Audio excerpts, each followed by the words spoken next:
Preparing for bed in the Oasis Campervan is easy. First, slide the front seats all the way forwards, then flip the cushion on the back of the chair back, and take your sleeping bag and pajamas out of the bins before you put the mattress in place. To put the mattress in place, slide this piece of plywood across first.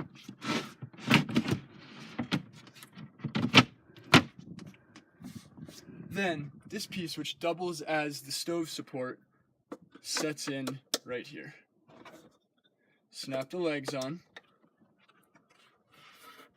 and put it into the anchors on the pantry.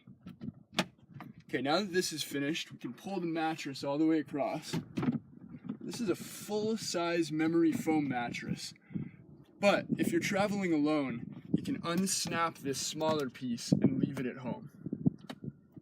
Now that the mattress is put in place, I'll show you how the curtains fasten.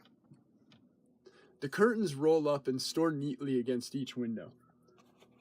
To use them, just unsnap the webbing that's keeping them in place, roll them out, snap them to each snap on the perimeter of the window.